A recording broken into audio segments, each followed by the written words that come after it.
ನೀವು ಸಜೆಸ್ಟ್ ಮಾಡಿದ್ದೀರಾ? Vice chancellor ಸಮಾವೇಶ ಇದೆಯಲ್ಲ, ಸಜೆಸ್ಟ್ ಮಾಡಿದ್ರ? ಸರ್ ಅವ್ರಿಗೆ ರಿಸರ್ಚ್ ಮಾಡ್ಲಿಕ್ಕೆ ನಾವು ಯಾರು ಸ್ಟಾಪ್ ಮಾಡಿಲ್ಲ ಲೆಕ್ಚರ್ಗಳಿಗೆ. ಸರ್ ಗೆಸ್ಟ್ ಫ್ಯಾಕಲ್ಟಿ 11 ತಿಂಗಳು ಮಾತ್ರ ಇರ್ತಾರೆ ಸರ್, ಆಮೇಲೆ ಬೇರೆ ಬಂದ್ಬಿಡ್ತಾರೆ ಸರ್. ಆಸಕ್ತಿ ಬೆಳೆಸ್ರಯ್ಯ.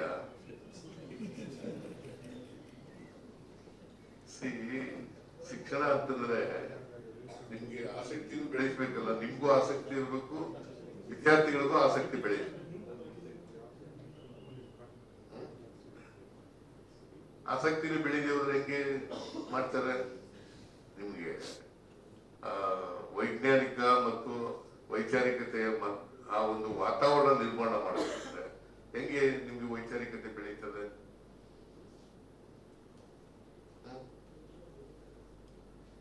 ಬೆಳೆಯದೇ ಇಲ್ಲ. ಅದಕ್ಕೋಸ್ಕರ ಆ ಒಂದು ವಾತಾವರಣ ನಿರ್ಮಾಣ ಮಾಡಬೇಕು. ಈಗ ಕರ್ನಾಟಕದಲ್ಲಿ ಕನ್ನಡದ ವಾತಾವರಣ ನಿರ್ಮಾಣ ಮಾಡಿದ್ರೆ ಕನ್ನಡ ಬೆಳಿಬೇಕು, ಕನ್ನಡ ಮಾಡಬೇಕು, ಕನ್ನಡ ಬೆಳಿಬೇಕು ಅಂತಂದ್ರೆ ಹೆಂಗೆ ಬೆಳೀತದೆ?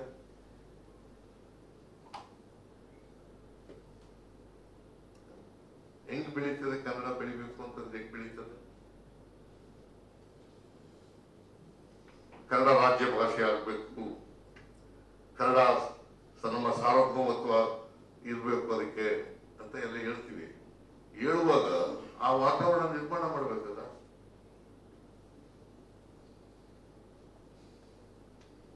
ಮತ್ತೆ ಹೆಂಗೆ ಎಲ್ಲರೂ ಕನ್ನಡ ಮಾತಾಡೋದು ಹೆಂಗ್ ಕಲಿತಾರೆ? ನಾವು ಕನ್ನಡಿಗರು ಮೊದಲು ಕನ್ನಡ ಮಾತಾಡಿದ್ರೆ ಅವ್ರು ಬೇರೆಯವರು ಕನ್ನಡ ಕಲೀಲಿಕ್ಕೆ ಅನುಕೂಲ ಆಗ್ತದೆ. ಕನ್ನಡದ ವಾತಾವರಣ ನಿರ್ಮಾಣ ಮಾಡಿಲ್ಲ ನಾವು ಅಂತಂದ್ರೆ ಕನ್ನಡ ಹೆಂಗೆ ಬೆಳೀತದೆ? ಹಾಗೇನೆ ವೈಜ್ಞಾನಿಕತೆ ಮತ್ತು ವೈಚಾರಿಕತೆ ವಾತಾವರಣ ನಿರ್ಮಾಣ ಮಾಡದೆ ಹೋದ್ರೆ ವೈಜ್ಞಾನಿಕತೆ ಹೆಂಗ್ ಬೆಳೀತದೆ? ವಿದ್ಯಾರ್ಥಿಗಳಲ್ಲಿ ಹೆಂಗ್ ಬೆಳೀತದೆ?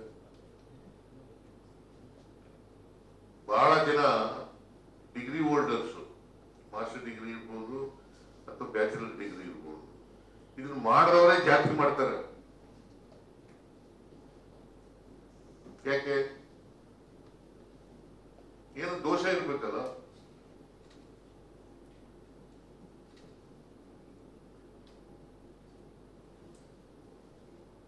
ನಾನೆಲ್ಲ ಈ ತರ ಎಲ್ಲ ಮಾತಾಡ್ತಾ ಇದ್ದೀನಿ ಅಂತ ಯಾರು ತಪ್ಪು ತಿಳ್ಕೋಬಾರ್ದು. ಏನು ದೋಷ ಇರ್ಬೇಕಲ್ಲ?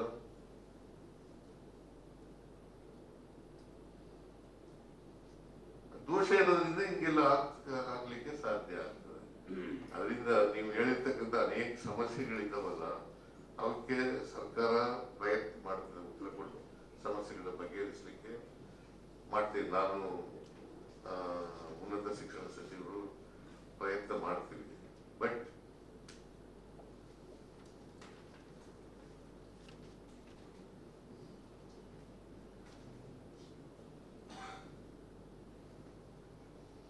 ಪ್ರಯತ್ನ ಮಾಡ್ತೀವಿ. ಆದ್ರೆ ನಿಮ್ಮ ಪ್ರಯತ್ನ ಆಗ್ಬೇಕು. ಸಮಾಜದಲ್ಲಿ ಬದಲಾವಣೆ ಆಗ್ಬೇಕಾದ್ರೆ ಈ ಬದಲಾವಣೆ ಯಾಕೆ ಆಗಲ್ಲ ಅಂತಂದ್ರೆ, ಈಗ ಎಷ್ಟು ಎಜುಕೇಶನ್ ನಮ್ಮ ಲಿಟ್ರಸಿ ಪರ್ಸೆಂಟೇಜ್ ಎಷ್ಟಿದ್ರು? ಸ್ವಾತಂತ್ರ್ಯ ಬಂದಾಗ 10% 12% ಇತ್ತು. ಈಗ ಎಷ್ಟಾಗಿದೆ?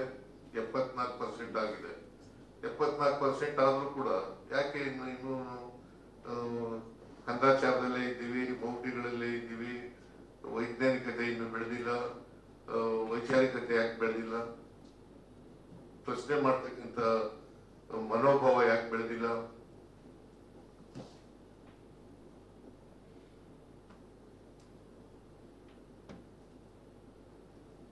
ಈ ಕಡೆ ಹೆಚ್ಚು ಗಮನ ಕೊಡಬೇಕಾಗಿರುತ್ತೆ. Not in the interest of Siddaramaiah. ಸಮಾಜದ ದೃಷ್ಟಿಯಿಂದ, ದೇಶದ ದೃಷ್ಟಿಯಿಂದ, ಸಂವಿಧಾನದ ದೃಷ್ಟಿಯಿಂದ ಬರಬೇಕು.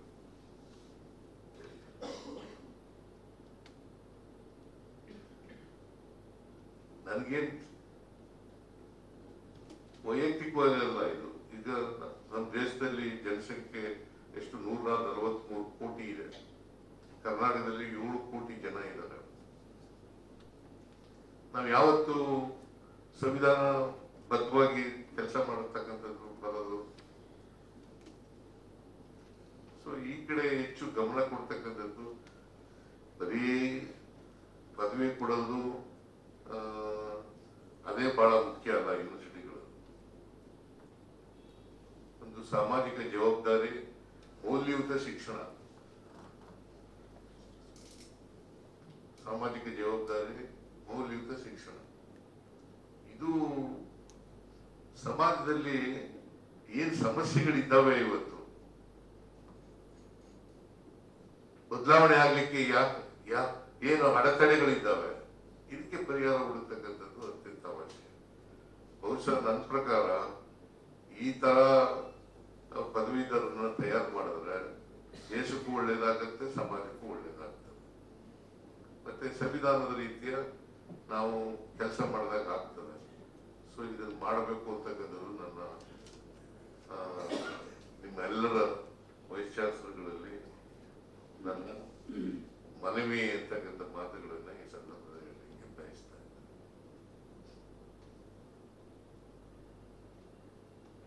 ಇದು ಆಗ್ಲೇಬೇಕು.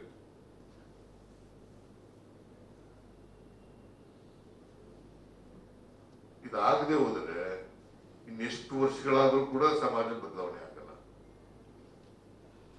ನಾವೀಗ ಅನೇಕ ಕಾರ್ಯಕ್ರಮಗಳನ್ನೆಲ್ಲ ತಂದಿದ್ದೀವಿ. ಅಸಮಾನತೆ ನಿವಾರಣೆ ಮಾಡಲಿಕ್ಕೆ ಅನೇಕ ಕಾರ್ಯಕ್ರಮಗಳನ್ನು ತಂದಿದ್ದೀವಿ. ಅಸಮಾನತೆ ಹೋಗ್ಬೇಕು, ಜಾತಿ ಹೋಗ್ಬೇಕು, ವರ್ಗ ಹೋಗ್ಬೇಕು ಅಂತ. ಮತ್ತೆ ವೈಜ್ಞಾನಿಕತೆ, ವೈಚಾರಿಕತೆ ಬೆಳಿಬೇಕು ಅಂತ. ಏನೆಷ್ಟೆಲ್ಲ ಕಾರ್ಯಕ್ರಮಗಳು ಮಾಡಿದ್ರು ಕೂಡ ಪ್ರಯೋಜನ ಆಗಲ್ಲ.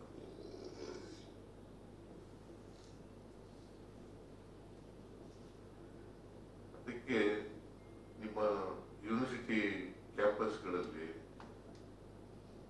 ಇಂಥ ಒಂದು ಒಳ್ಳೆ ವಾತಾವರಣವನ್ನ ನಿರ್ಮಾಣ ಮಾಡ್ತಕ್ಕಂಥದ್ದು ಅತ್ಯಂತ ಅವಶ್ಯ. ಆಮೇಲೆ ಐ ಡೋಂಟ್ ನೋ ಅದನ್ನು ಹೇಳ್ಬೇಕು ಬೇಡ ನಂಗೆ ಗೊತ್ತಿಲ್ಲ. ಕೆಲವರು ಯಾವುದೇ ರಾಜಕೀಯ ಪಕ್ಷಗಳು ಇರ್ತವೆ, ಅವ್ರು ಕೆಲಸ ಮಾಡ್ತಾರೆ, ಅವ್ರು ಮಾಡ್ಲಿ. ಬಟ್ ರಾಜಕೀಯ ಪಕ್ಷಗಳು ಒಂದು ಸಿದ್ಧಾಂತನ ಘೋಷಣೆ ಮಾಡೋದಿದೆಯಲ್ಲ, ಅದು ಸರಿ.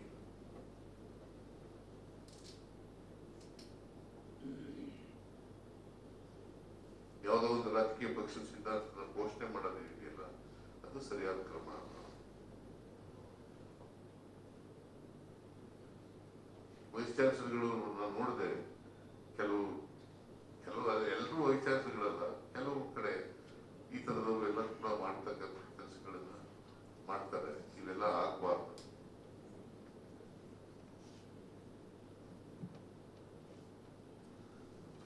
ಸೊ ನಿಮ್ಮ ಸಮ್ಮೇಳನ ಬೆಳಗ್ಗೆಯಿಂದ ಅನೇಕ ವಿಚಾರಗಳ ಬಗ್ಗೆ ಚರ್ಚೆ ಮಾಡಿದ್ದೀರಿ.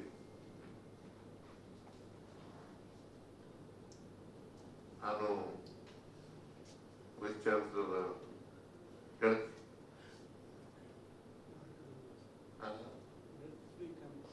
ಆಮೇಲೆ ಇನ್ನೊಂದು ನಾವು ಯೋಚನೆ ಮಾಡ್ತಾ ಇದ್ದೀವಿ, ಗಂಭೀರವಾಗಿ ಚರ್ಚೆ ಮಾಡ್ತಾ ಇದ್ದೀವಿ.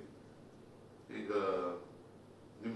ನೀವೆಲ್ಲ ವೈಸ್ ಚಾನ್ಸಲರ್ಗಳು ಇದ್ದೀರಿ, ನಿಮ್ಮ ಅಭಿಪ್ರಾಯವನ್ನು ಕೂಡ ಕೇಳಲಿಕ್ಕೆ ಬಯಸ್ತೇನೆ. ಈ ಯುವಕರು ಈ ಡ್ರಗ್ಸು ಇದಕ್ಕೆ ಬಲಿಯಾಗ್ತಾ ಇದ್ದಾರೆ. ವಿಶೇಷವಾಗಿ ಯುವಕರು ಬಲಿಯಾಗ್ತಾ ಇದ್ದಾರೆ. ಮತ್ತೆ ಈಗ ಇದನ್ನ ಮಾಡಬೇಕು ಅಂತ ಯೋಚನೆ ಮಾಡಿ ಅನೇಕ ದೇಶಗಳಲ್ಲಿ ಮಾಡಿದ್ದಾರೆ. ಆಸ್ಟ್ರೇಲಿಯಾದಲ್ಲಿ ಮಾಡಿದ್ದಾರೆ, ಯುರೋಪ್ ಕಂಟ್ರಿಗಳಲ್ಲಿ ಕೆಲವು ದೇಶಗಳಲ್ಲಿ ಮಾಡಿದ್ದಾರೆ. ಮೊಬೈಲ್ ಬ್ಯಾನ್ ಮಾಡೋದು, ವಿದ್ಯಾರ್ಥಿಗಳಲ್ಲಿ ಮೊಬೈಲ್ ಅನ್ನ ಬ್ಯಾನ್ ಮಾಡೋದು. ನಿಮ್ಮ ಅಭಿಪ್ರಾಯ ಏನು ಅಂತದನ್ನ ಕೇಳಿದ್ರೆ,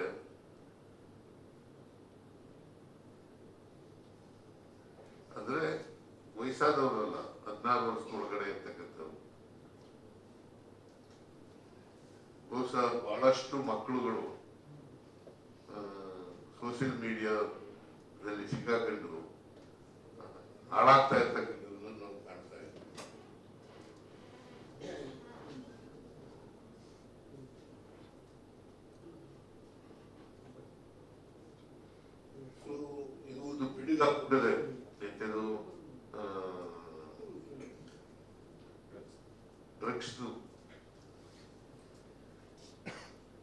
ನಿಮ್ಮ ಕ್ಯಾಂಪಸ್ಗಳಲ್ಲಿ ಕನಿಷ್ಠ ಪಕ್ಷ ಡ್ರಗ್ಸ್ ಮುಕ್ತ ಆಗಬೇಕು.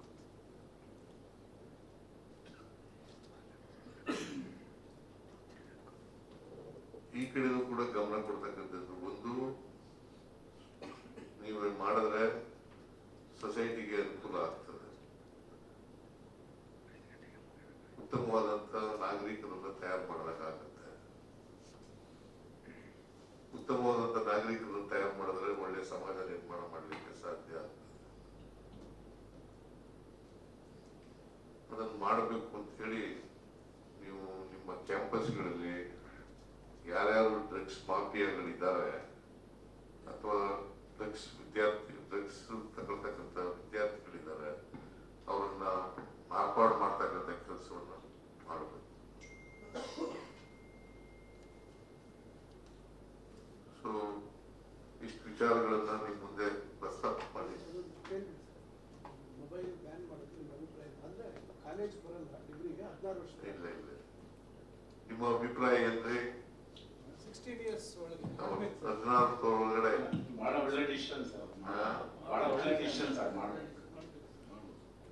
14 ವರ್ಷಕ್ಕಿಂತ ಕೆಳಗೆ ಮಕ್ಕಳಿಗೆ ಕಡ್ಡಾಯ ಮೊಬೈಲ್ ಯೂಸೇಜ್ ಅಟ್ಲೀಸ್ಟ್ ಕ್ಲಾಸ್ಗಳಲ್ಲಿ ಶಾಲೆಗಳಲ್ಲಿ ಮಾಡಿದ್ರೆ ಬಹಳ ಒಳ್ಳೆ.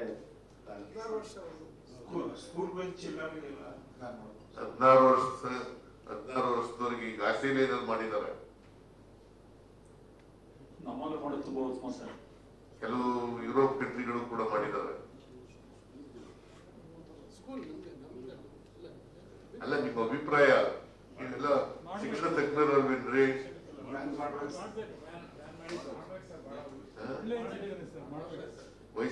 ವೈಸ್ ಚಾನ್ಸಲರ್ ಒಂದು ಯೂನಿವರ್ಸಿಟಿ ಹೆಡ್ ಆಗೋರು, ನಿಮ್ಮ ಅಭಿಪ್ರಾಯ ಬೇಕಲ್ಲ ನಮ್ಗೆ?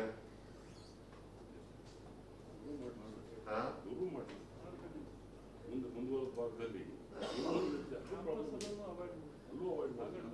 ಬೇರೆ ಕಡೆ ಎಲ್ಲ ಕ್ಲಾಸ್ ರೂಮ್ ಅಲ್ಲಿ ಮೊಬೈಲ್ ತಗೊಂಡು ಬೇರೆ ಕಂಟ್ರಿಗಳಲ್ಲಿ ಸ್ಟೂಡೆಂಟ್ಸ್ ಈವನ್ ಹೈಯರ್ ಎಜುಕೇಶನ್ ಅಲ್ಲೂ ಕ್ಲಾಸ್ ರೂಮ್ ಹೊರಗಡೆ ಇಟ್ಟಿರ್ತಾರೆ. ಕ್ಲಾಸ್ ರೂಮ್ ಒಳಗಾದ್ರೂ ಅಟ್ಲೀಸ್ಟ್ ಅವಾಯ್ಡ್ ಮಾಡ್ಬೋದು. Class talking class room. ಇವಾಗ ಎಕ್ಸಾಮಿನೇಷನ್ ಅಲ್ಲಿ ಬ್ಯಾನ್ ಇದೆ, ಎಕ್ಸಾಮ್ ಹಾಲಿಗೆ ಹೋಗಿಲ್ಲ ಸರ್ ಯಾರು. ಆದ್ರೆ ಕಾಲೇಜಿಗೆ ತರಬಾರ್ದು ಅನ್ನೋದು ಪೇರೆಂಟ್ಸ್ ಅಪೋಸ್ ಮಾಡ್ತಾರೆ. ಪೇರೆಂಟ್ಸ್ಗೆ ಅದು ಸೇಫ್ಟಿ ಸಲುವಾಗಿ ಇರ್ಬೇಕಂತ.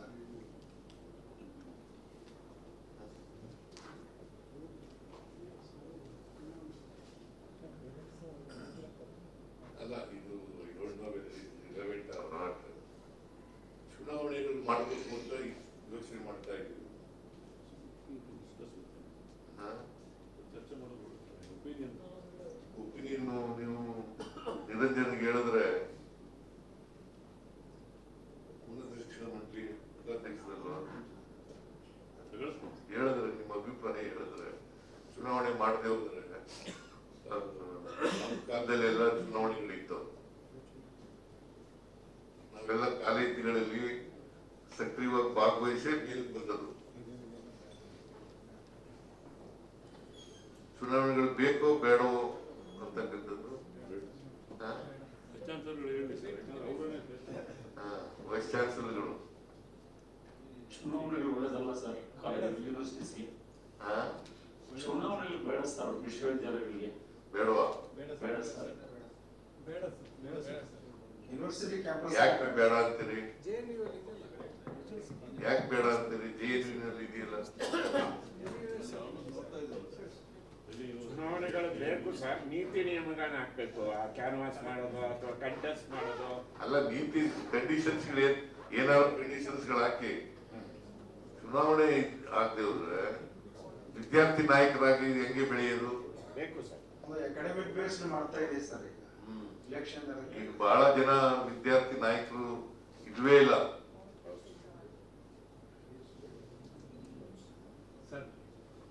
ಅಕಾಡೆಮಿಕಲಿ ಬೆಟರ್ ಪರ್ಫಾರ್ಮಿಂಗ್ ವಿದ್ಯಾರ್ಥಿಗಳಿಗೆ ಅಪರ್ಚುನಿಟಿ ಕೊಡ್ತಾ ಇದೆ ಸರ್. ಈಗ ತಾವೇ ಹೇಳಿದ್ದೀರಿ ಸರ್, ವಿಶ್ವವಿದ್ಯಾನಿಲಯವನ್ನು ಸಂವಿಧಾನಾತ್ಮಕವಾಗಿ ನಾವು ರೂಪಿಸಬೇಕಾದಂತ ಅನಿವಾರ್ಯತೆ ಇದೆ ಅಂತೇಳಿ. ಮಂಗಳೂರು ಯೂನಿವರ್ಸಿಟಿ ಸರ್, ನಾನು ಈಗಾಗಲೇ ಕ್ಯಾಂಪಸ್ನಲ್ಲಿ ಸಾಕಷ್ಟು ಸಮಸ್ಯೆಗಳಿದ್ದಾವೆ. ಮತ್ತೆ ಇಲೆಕ್ಷನ್ ವಿದ್ಯಾರ್ಥಿಗಳು ಮಾಡಬೇಕು ಅಂತಂದ್ರೆ ಅದು ಪಕ್ಷಾತೀತವಾದಂತ ಇಲೆಕ್ಷನ್ ಆಗ್ಲಿಕ್ಕೆ ಸಾಧ್ಯ ಇಲ್ಲ ಸರ್. ಎಲ್ಲ ಪೊಲಿಟಿಕಲ್ ಪಾರ್ಟಿ ಬೇಸ್ಡ್ ಇಲೆಕ್ಷನ್ ಆಗೋಗ್ಬಿಡ್ತವೆ. ಈ ಸೆಮಿಸ್ಟರ್ ಸಿಸ್ಟಮ್ ನಲ್ಲಿ ಈಗಾಗಲೇ ಇಂಡೈರೆಕ್ಟ್ ಎಲೆಕ್ಷನ್ ಇರೋದ್ರಿಂದ ಸುಮಾರು 2 ವಾರ ಈಗಾಗಲೇ ಕಳೆದೋಗ್ಬಿಡ್ತದೆ ಸರ್. ಇದೇನಾದ್ರೂ ಇಲೆಕ್ಷನ್ ಮಾಡಿದ್ರೆ ಕ್ಯಾಂಪೇನ್ ಅಂತ ಒಂದು ಮತ್ತು ಸೆಲೆಬ್ರೇಷನ್ ಅಂತ ಒಂದು ಆಲ್ಮೋಸ್ಟ್ 3 ತಿಂಗಳದ್ದು ಎಕ್ಸರ್ಸೈಸ್ ಇದ್ರಲ್ಲಿ ನಡೀತದೆ ಸರ್. ಈಗಾಗಲೇ ಈ ಹಿಂದೆ ಬೆಳಿಗ್ಗೆನೆ ಟೈಮ್ ಟೇಬಲ್ ಅನ್ನು ಹೇಳಿ ಎಲ್ಲರೂ ಕೂಡ ಟೈಮ್ ಟೇಬಲ್ ಅನ್ನ ನೀವು ಅನುಸರಿಸಬೇಕು, you should be abide by the time table ಅಂತ ಬೆಳಿಗ್ಗೆ ನಮ್ಗೆ ಇನ್ಸ್ಟ್ರಕ್ಷನ್ ಬಂದಿದೆ ಸರ್. ಮತ್ತು ಅದೆಲ್ಲ ನಾವು ಒಪ್ಕೊಂಡಿದ್ದೀವಿ. ಚುನಾವಣೆ ಅನ್ನೋದು ಈ ಸಂದರ್ಭದಲ್ಲಿ ಬಹಳ ಕಷ್ಟ ಆಗುತ್ತೆ. ಎರಡನೇದು 16 ವರ್ಷದ ಮೊಬೈಲ್ ಫೋನ್ ಅಂತ ತಾವು ಹೇಳಿದ್ರಿ. 16 ವರ್ಷದ ಒಳಗಿರೋ ಮಕ್ಕಳಿಗೆ ಈಗಾಗಲೇ ಸ್ಕೂಲ್ಗಳಲ್ಲಿ ಮತ್ತು ಎಲ್ಲ ಇಂಗ್ಲಿಷ್ ಮೀಡಿಯಂ ಸ್ಕೂಲ್ಗಳಲ್ಲಿ ಮೊಬೈಲ್ ಮತ್ತು ಇಮೇಲ್ ಕಂಪಲ್ಸರಿ ಮಾಡಿಬಿಟ್ಟಿದ್ದಾರೆ. ಇನ್ಸ್ಟ್ರಕ್ಷನ್ಸ್ ಕೂಡ ಕಾಲೇಜಿಂದ ಅಲ್ಲಿ ಸ್ಕೂಲಿಂದ ಅಲ್ಲಿಗೆ ಬರ್ತದೆ. ಮತ್ತೆ ಟೀಚರ್ಸ್ಗಳು ಸಾಯಂಕಾಲ ಹೋಮ್ವರ್ಕ್ ಅಲ್ಲೇ ಮಾಡ್ತಾರೆ. ಗೌರ್ಮೆಂಟ್ ತೀರ್ಮಾನ ಮಾಡೋದಕ್ಕೆ ಹೇಳ್ರಿ ಸರ್. ತಾವು ಮಾಡಿದ್ರೆ ಬಹಳ ಇಂಗ್ಲಿಷ್ ಸ್ಕೂಲ್ಗಳಲ್ಲಿ ಮಾಡ್ಕೊಂಡಿದ್ದಾರೆ ಅಂತಂದ್ರೆ ಇಂಡಿಪೆಂಡೆಂಟ್ ಬಾಡಿ ವೈಡ್ ಸ್ಪ್ರೆಡ್ ಆಗಿದೆ. ತಾವು ಮಾಡಿದ್ರೆ ಬಹಳ ಸಂತೋಷ ಆಗುತ್ತೆ. ಆದ್ರೆ ಚುನಾವಣೆಯನ್ನ ತಾವು ದಯವಿಟ್ಟು ಡಿಸ್ಕರೇಜ್ ಮಾಡೋದು ಈ ಹಂತದಲ್ಲಿ ಬಹಳ ಒಳ್ಳೇದು ಅಂತ ನಾನು ನನ್ನ ಪರ್ಸನಲ್ ಅಭಿಪ್ರಾಯನ ನಿಮ್ಮ ಪರ್ಸನಲ್ ಅಭಿಪ್ರಾಯ sir. Mangaluru city yes sir. UGCನೇ ಸ್ಪೆಸಿಫೈ ಮಾಡಿದ್ರು ಸರ್. ಯೂನಿವರ್ಸಿಟಿ ಆಕ್ಟ್ ಅಲ್ಲೂ ಸಹ ಎಲೆಕ್ಷನ್ಗಳನ್ನ ಎನ್ಕರೇಜ್ ಮಾಡಬೇಕು, ಈಗ ಫಂಡ್ ಇಡಬೇಕು ಅಂತ. ಈಗ UGC also prescribes, has got some instruction ಭಾಗವಹಿಸಿದ್ದು ನಾವೆಲ್ಲ ಈಗ ಚೀಫ್ ಮಿನಿಸ್ಟರ್ ಆಗಿಲ್ವಾ? ಹಾಗಿದ್ದೀರಿ ಸರ್. ಅಂದ್ರೆ ಪರಿಸ್ಥಿತಿ ಈಗ ತುಂಬಾ ಬದಲಾವಣೆ ಆಗಿದೆ ಸರ್. Chief minister ಆಗಿದ್ದೀನಲ್ರಿ? ಹೌದು ಸರ್.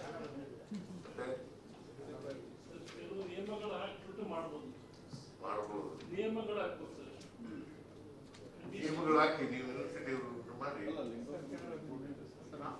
ಆ ದಿಸೆಯಲ್ಲಿ ವಿದ್ಯಾರ್ಥಿಗಳ ಪಾರ್ಲಿಮೆಂಟ್ ನಡೆಸೋದು ಅದು ಆ ಥರದ ಚಟುವಟಿಕೆಗಳಿಗೆ ಹೆಚ್ಚಿನ ಒಂದು ಎನ್ಕರೇಜ್ಮೆಂಟ್ ಕೊಟ್ಟರೆ ವಿದ್ಯಾರ್ಥಿಗಳಿಗೆ ಸಾಮಾಜಿಕ ಮೌಲ್ಯಗಳ ಬಗ್ಗೆ, ಶಿಕ್ಷಣದ ಬಗ್ಗೆ ನಾವು ಹೆಚ್ಚಿನ ವ್ಯವಸ್ಥೆಯನ್ನು ಮಾಡ್ಲಿಕ್ಕೆ ಸಾಕಾಗಿದೆ ಸರ್. ಸ್ಟೂಡೆಂಟ್ ಪಾರ್ಲಿಮೆಂಟ್ಸು ಅವನ್ನ ಆ ಥರದ ಒಂದು ಮಾಕ್ ಸೆಷನ್ಸ್ ಅನ್ನ ವಿಶ್ವವಿದ್ಯಾಲಯದಲ್ಲಿ ನಡೆಸ್ತಕ್ಕಂಥ ವ್ಯವಸ್ಥೆ ಮಾಡಿದ್ರೆ ಇಲೆಕ್ಷನ್ಗಿಂತ ಅದು ಬೆಟರ್ ಅಂತ ನನ್ನ ಅಭಿಪ್ರಾಯ ಸರ್. ಖಂಡಿತ ಇವತ್ತು ರಾಜಕೀಯ ಪ್ರಜ್ಞೆ ಕಡಿಮೆ ಆಗ್ತಾ ಇದೆ ನಮ್ಮ ಯುವಕರಲ್ಲಿ. ಈ ರೀತಿ ನಿಯಮಬದ್ಧವಾದ ಚುನಾವಣೆಯಲ್ಲಿ ಖಂಡಿತ ಆಗ್ತಾ ಇದೆ ಸರ್. ಅದನ್ನ ಒಂದು ನಿಯಮಿತ ಕಾಲದಲ್ಲಿ ಮಾಡಿ ಮುಗಿಸ್ಕೋಬೇಕು ಅಷ್ಟೇ. ಅದು ಸೆಮಿಸ್ಟರ್ ಜೊತೆಗೆ ಗೊಂದಲ ಉಂಟಾಗಬಾರ್ದು. ಮಾಡಿದ್ರೆ ಬಹಳ ಸೂಕ್ತವಾಗಿರುತ್ತೆ. ಮತ್ತೆ ರಾಜಕೀಯ ಪ್ರಜ್ಞೆನ ನಮ್ಮ ಯುವಕರಲ್ಲಿ ಮೂಡಿಸುವಂತ ಒಂದು ದಿಕ್ಕಿನಲ್ಲಿ ತುಂಬಾ ಒಳ್ಳೆ ಸಜೆಷನ್ ಸರ್.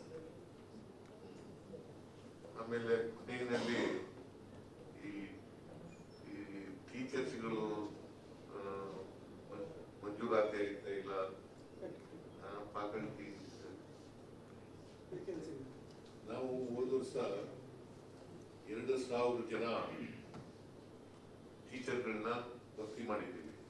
ಈಗಲೂ ಭರ್ತಿ ಮಾಡ್ತೀವಿ, ಮುಂದೆನೂ ಭರ್ತಿ ಮಾಡ್ತೀವಿ, ಹಂತವಾಗಿ ಭರ್ತಿ ಮಾಡ್ತೀವಿ. ಬಟ್ ಅಲ್ಲಿನೇ ಯೂನಿವರ್ಸಿಟಿ ಮೌಲ್ಯವರ್ಧನೆ ಆಗ್ತದೆ ಅಂತಕ್ಕಂಥದ್ದು ಏನಿಲ್ಲ. ಟೀಚರ್ಗಳು ಬೇಕು, ಟೀಚರ್ಗಳು ಬೇಡ ಅಂತ ಹೇಳೋಲ್ಲ ನಾನು. ಟೀಚರ್ಗಳು ಬೇಕು. ಆ ಕೊರತೆ ಸುಮಾರು 60-70% ಎಷ್ಟು ಖಾಲಿ ಇದೆ, 65% ಖಾಲಿ ಇದೆ. ಭರ್ತಿ ಮಾಡೋಣ. ಬಟ್ ಹಾಗಂತೇಳಿ ಭರ್ತಿ ಆಗ್ಲಿಲ್ವಲ್ಲ ಅಂತ ಹೇಳಿ ಕೂತ್ಕೊಳ್ಳಕ್ಕಾಗಲ್ಲ. ಅದಕ್ಕೋಸ್ಕರ ಗೆಸ್ಟ್ ಲೆಕ್ಚರರ್ಸ್ನ ಮಾಡ್ತಾ ಇರ್ತಕ್ಕಂಥದ್ದು. ಸೊ ಎನಿವೆ ಬೆಳಿಗ್ಗೆಯಿಂದ ಚರ್ಚೆ ಮಾಡಿದ್ದೀರಿ. ನಿಮ್ಮ ಕಾಲೇಜ್, ನಿಮ್ಮ ಕ್ಯಾಂಪಸ್ಗಳಲ್ಲಿ ಒಳ್ಳೆ ವಾತಾವರಣ ನಿರ್ಮಾಣ ಮಾಡಿ ಅಷ್ಟೇ. ಮಾನವೀಯತೆ ಇರ್ತಕ್ಕಂಥ ಪದವಿಗಳು ಬರಲಿ, ಪದವೀಧರರು ಬರಲಿ ಅಂತಕ್ಕಂಥ ಮಾತುಗಳನ್ನ ಹೇಳಿ ಮಾತುಗಳನ್ನು ಮುಗಿಸ್ತೇನೆ.